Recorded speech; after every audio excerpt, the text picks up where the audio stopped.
Hello friends, welcome to radiant competition classes.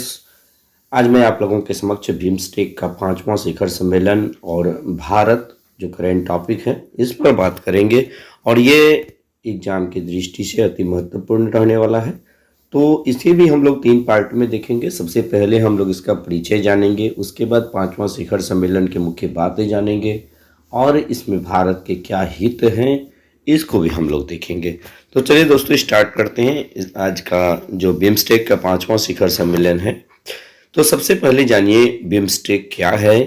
तो देखिएगा, BIMSTEC Bay of Bengal initiative for multi sectoral scientific technology and economic cooperation, इसका full form होता है। यानी कि बंगाल की खाड़ी में स्थित एक उप क्षेत्रीय सहयोग संगठन है। इसकी स्थापना 1997 में हुई थी। अब इसमें कौन कौन से सदस्य आरंभ में थे तो इसकी भी देख लेते हैं। दूसरे पॉइंट के तहत इसको देखेंगे कि आरंभ में इसमें बांग्लादेश, भारत, म्यांमार, श्रीलंका तथा थाईलैंड, कुल 5 देश, इसमें 5 सदस्य राष्ट्र इसमें शामिल थे। उसके बाद इसका नामकरण इन 5 सदस्य देशों के नामों के पहले अक्षर से आरंभ होकर बांग्लादेश, भारत, म्यांमार, श्रीलंका, थाईलैंड आर्थिक सहयोग रखा गया था। इसका पहला नाम क्या था, यानी इन सभी देशों के आरंभिक नाम को लेकर एक आर्थिक सहयोग इसका नाम रखा गया था। इसका पहला शिखर सम्मेलन जुलाई 2004 में थाईलैंड की राजधानी बैंकॉक में हुआ था। यानी कि पहली जो इसका शिखर सम्मेलन था वो 2004 में थाईलैंड की राजधानी बैंकॉक में संपन्न हुई थी। प्रथम सम्मेलन में नेपाल तथा भूटान को शामिल होने के बाद ही इसका नाम बिम्स्टेक रखा गया था। यानी कि प्रथम सम्मेलन में नेपाल और भूटान इसमें शामिल हो गया और इसका नाम बिम्स्टेक रख दिया गया था। बिम्स्टेक द्वारा आपसी सहयोग हेतु 14 क्षेत्रों को चिन्हित किया गया है, जिसमें सबसे इम्पोर्टेंट बात है, इसको आप जानिएगा, कितने क्षेत्रों को चिन्हित किया गया है। तो 14 क्षेत्रों को चिन्हित किया गया है, जिनमें कितने क्षेत्र किस देश में है इस चीज़ को आप थोड़ा सा गौर कीजिएगा।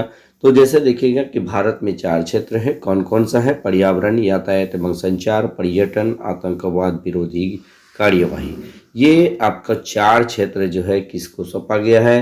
भारत को सौंपा गया है। यदि आप थाईलैंड की बात देखिएगा तो थाईलैंड को 2 क्षेत्र सौंपा गया है।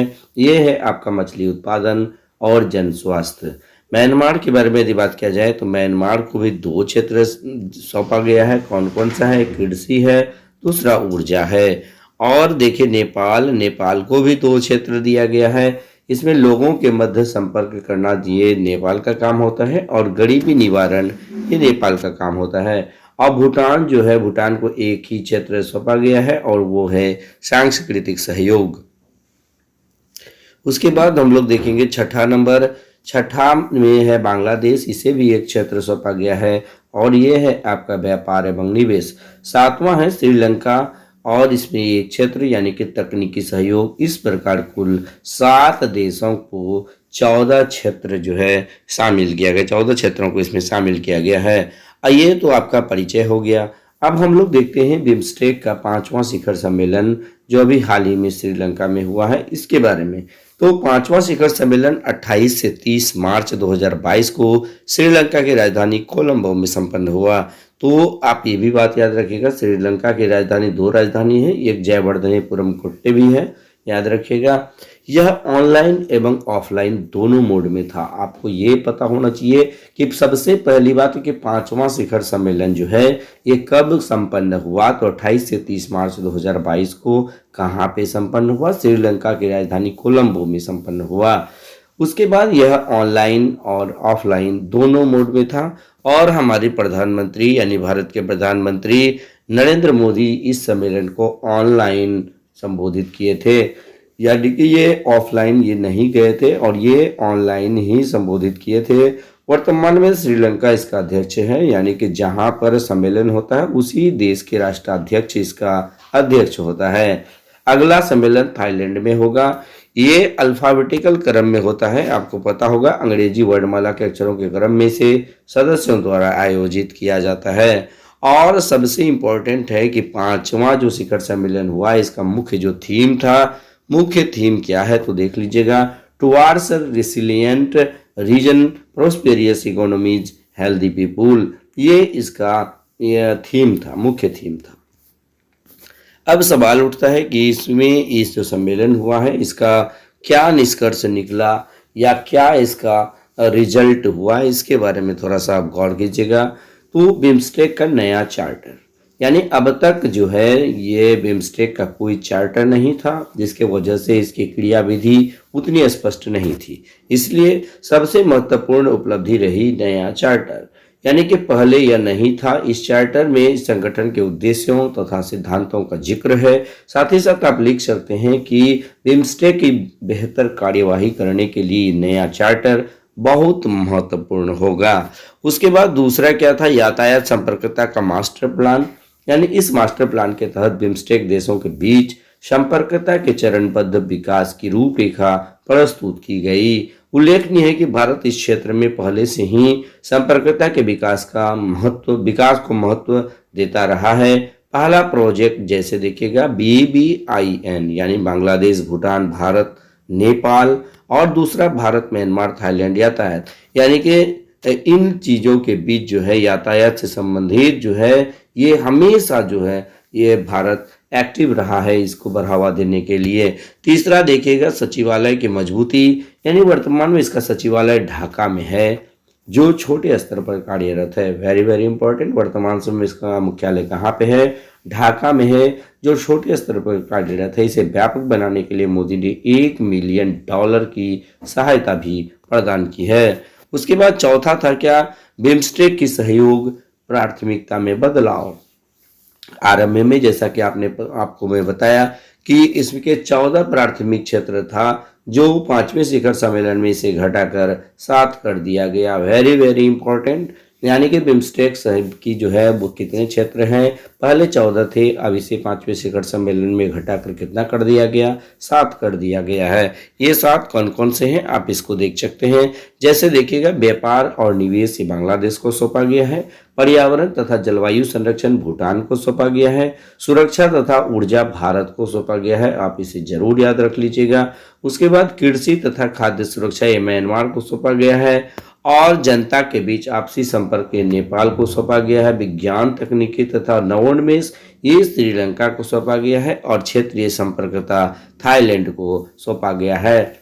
साथ ही साथ इसके अतिरिक्त भी इस सम्मेलन में 3 समझौते हुए, जिसे आप लिखना बिल्कुल नहीं भूलिएगा क्योंकि ये आपको मार्क्स देगा ही। अब जैसे देखिएगा कौन कौन सा 3 समझौता हुआ था, तो आपराधिक मामलों में पारस्परिक कानूनी सहायता के लिए समझौता पहला, दूसरा कूटनीतिक प्रशिक्षण के लिए समझौता, तीसरा तकनीकी हस्तांतरण सुविधा की स्थापना के लिए जो है ये समझौता हुआ था। ये 3 समझौता आप बहुत बेहतर ढंग से तैयार कर लीजिएगा दोस्तों, ये निश्चित पूछा जाएगा। उपर्युक्त निर्णयों के आधार पर कहा जा सकता है कि अब बिम्स्टेक का न केवल संगठनात्मक ढांचा मजबूत होगा, वरन यह क्षेत्रीय सहयोग के कार्यक्रमों में एक प्रभावी भूमिका का निर्वाह कर सकेगा। ये वेरी वेरी इंपॉर्टेंट बात है। उसके बाद देखिएगा बिम्स्टेक में भारत के हित।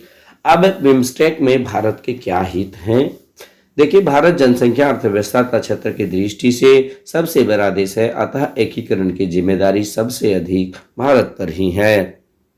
उसके बाद दूसरा देखिएगा, भारत की सुरक्षा तथा उसका विकास बहुत कुछ हिंद महासागर पर निर्भर करता है।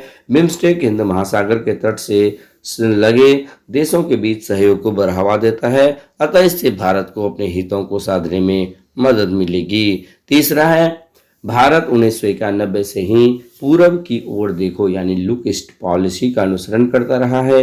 बिम्स्टेक भारत की इस नीति की सफलता में भी सहयोगी सिद्ध होगा, क्योंकि इसके 2 सदस्य दक्षिण पूर्व एशिया से संबंध रखते हैं। चौथा क्या है, भारत दक्षिण एशिया में एक क्षेत्रीय शक्ति माना जाता है, अतः इस क्षेत्र में भारत का प्रभाव तथा शांति व स्थिरता बना रखना आवश्यक है। इस दृष्टि से बिम्स्टेक में भारत का नेतृत्व उसके हितों को साधने के लिए आवश्यक है। उक्त हितों को ध्यान में रखते हुए भारत बिम्स्टेक को सफल बनाने का निरंतर प्रयास करता रहा है। ये तो आपका हो गया, लगभग यहाँ तक आपका फाइनल आंसर बन गया। लेकिन कभी कभी जोड़ करके दे देता है, कैसे जोड़ के दे देता है, मैं एडिशनल के रूप में इसको दे रहा हूँ जैसे पूछेगा क्या बिम्स्टेक दक्षिण एशिया व दक्षिण पूर्व एशिया के बीच एक पुल है, आप इसे स्पष्ट करें। तो इन तमाम चीज़ों को लिखने के बाद आपको ये लिखना पड़ेगा कि कतिपय समीक्षकों का मानना है कि बिम्स्टेक अपने सदस्यता व कार्य क्षेत्र के कारण इन दोनों क्षेत्रों के बीच एक पुल का काम करता है। बिम्स्टेक के 7 सदस्यों में से 5 सदस्य जैसे भारत, भूटान, बांग्लादेश, श्रीलंका तथा नेपाल एशिया से है। ये पांचों सदस्य सार्क के भी सदस्य हैं। इसके साथ बिम्स्टेक के 2 सदस्य देश म्यांमार तथा थाईलैंड का संबंध दक्षिण पूर्व एशिया से भी है। ये दोनों देश आसियान के सदस्य हैं। इस प्रकार 2 क्षेत्रों के सदस्य बिम्स्टेक में शामिल है। इसी आधार पर यह कहा जा सकता है कि बिम्स्टेक दक्षिण एशिया तथा दक्षिण पूर्व एशिया के बीच पुल का काम करता है। इससे इन दोनों क्षेत्रों के बीच भी भविष्य में क्षेत्रीय सहयोग को आगे बढ़ाया जा सकता है। तो आप इसको लिख करके ये प्रूव करा सकते हैं कि ये किस तरह पुल का भूमिका अदा करता है। तो दोस्तों ये था बिम्स्टेक का 5वां शिखर सम्मेलन और भारत। आप जरूर इन तमाम चीज़ों को कलेक्ट कीजिएगा, बेहतर कीजिएगा, बहुत अच्छे से तैयार कीजिएगा, क्योंकि करेंट अफेयर्स में बिम्स्टेक हुआ या ब्रिक्स हुआ, यहाँ से प्रश्न लड़ता ही है। जो भी इसमें इस घटित होती है उन तमाम चीज़ों को आप बेहतर ढंग से पॉइंट वाइज लिख करके आइएगा, निश्चित बेहतर नंबर आएगा दोस्तों। साथ ही साथ आप स्टेट्स का क्लास बिल्कुल मिस नहीं कीजिएगा। प्रतिदिन स्टेट्स का क्लास होता है हमारी 4 बजे, या आप अपलोडेड वीडियो भी है, आप अपनी प्लेलिस्ट में जाइएगा बीपीएससी स्टैटिस्टिक्स 2022, वहाँ से आप वीडियो जरूर देख लीजिएगा, क्योंकि स्टेट से ही है जो आपको बेहतर नंबर दिला सकता है दोस्तों। तो चलिए बस आज के वीडियो में इतना ही। अगर आपको अच्छा लगे तो लाइक, शेयर और कमेंट जरूर कीजिएगा। बस आज के वीडियो में इतना ही। धन्यवाद।